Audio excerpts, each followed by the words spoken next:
Suddenly you look like a stranger, a face I knew but I must forgotten. Emotional flicker, you were my everything. We know we could have done it better. Fought for the little things we wanted. I know it was so good together. Still you had to let go.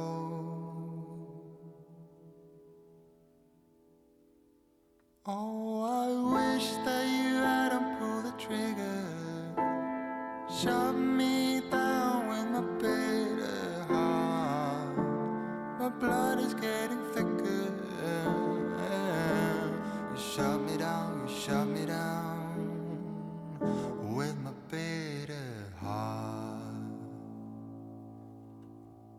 It's what everyone secretly wants, isn't it? To be unconditionally loved for who they are, no matter how bleak everything around them is. It's a very appealing universe where we are free of conflicts, sins, and responsibilities. A liberating, wondrous feeling where all of our physical and psychological defects, damages, and stains are completely tolerated, or even empathetically ignored and even validated for. That's why we can't stop trying to construct such type of world in our dreams and ideals. However, the big problem with it is, it's exactly that. It is just a romantic ideal that we've been sold into and naively try to plausibly manifest in the real world, because we are unable to handle the harsh and objectively driven principles of causality. I'm sure we all are fully aware of the harsh truth here, so let's not pretend. Unless you're one of a woman's child, intersexual love never is and never will be unconditional. With regards to men, we are not loved and never will be loved purely for who we are as a person. If we are loved as such, every man in this world will be in a wonderful, inseparable relationship. But the fact is, the population of single men has never been higher than today, and that's because no woman on earth wants to be in a relationship with a man who lives underneath a broken bridge dressed in his smelly underwear. Men can only genuinely receive love through the facilitation provided by the amount of respect and admiration that they earn through their performance. Or in other words, we are only lovable if we are valuable. Behind the picturesque demonstration of love is a never-ending subconscious negotiation for survival and satisfaction. From women's perspective, the act of loving a man is never initially precipitated by who he is as a person. It's always about what he can do for them, what he can do to them, and how he can satisfy her emotional and sexual needs. A woman's love for a man's character and personality only comes after the respect and admiration that she feels towards his valuable competence has been subconsciously and viably cemented in her hindbrain. In other words, she will eventually, sooner or later, love you for who you are or show care for your vulnerable side, but only after your competence in your role as a man has been verified by her confidence in you countless of times. Or at the very least, her confidence in your competence or potential competence as a man is so substantial that she does not have to wait long to tolerate your vulnerabilities. It is a compromise that she will be able to happily give or tolerate without losing respect or admiration over you, since you have continuously provided her with the value that she's looking for in a man. And even then, if you excessively showcase too much of your vulnerability to her, her initial respect and admiration over you will eventually fade as her hindbrain now associates that vulnerability above your competence. Now, it might seem like a simple formula, but of course, simple does not mean that it is easy. For today's generation especially, most men are not raised to become men. They are raised to become defective children.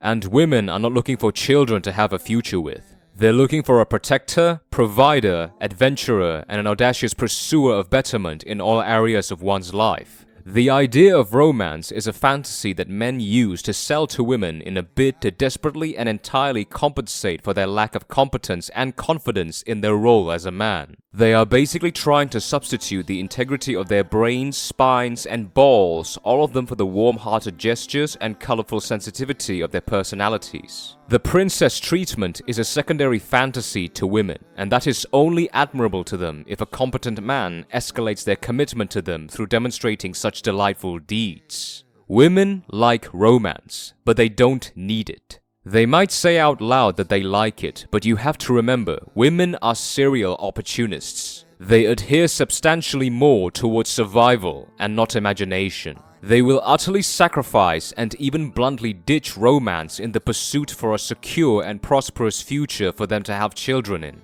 In simple analogy, they would rather throw themselves naked at Christian Grey rather than roleplay as Snow White with Peter Parker before he was Spider-Man as their prince. If you want to be loved or feel genuine love as a man in the modern world, become a man of substantial and contributable value that is respected and admired by others around you. It is as simple as that. For those of you who've heard of this before, you might feel a small pinch in your ego, but at least you are capable of accepting the harsh nature of this phenomenon called love. But for most who haven't heard of this harsh nature will usually be subjected into a mindless rage shrouded in victimization and endless blame game. And if I'm honest, it's a common reaction and it takes time to eventually acclimatize oneself into a completely new mental narrative.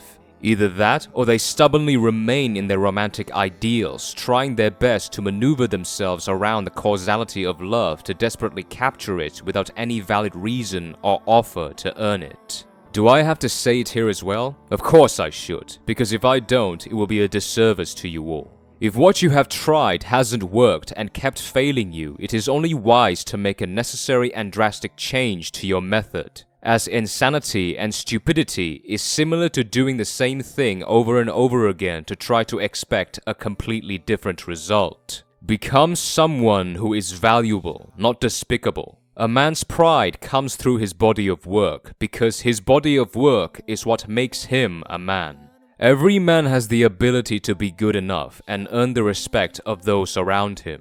Most of them just lack the drive to make the change, because they're afraid to lose the sheltered and naively nurtured part of themselves that accommodates their majestic but unreasonable ideals. Thank you for watching.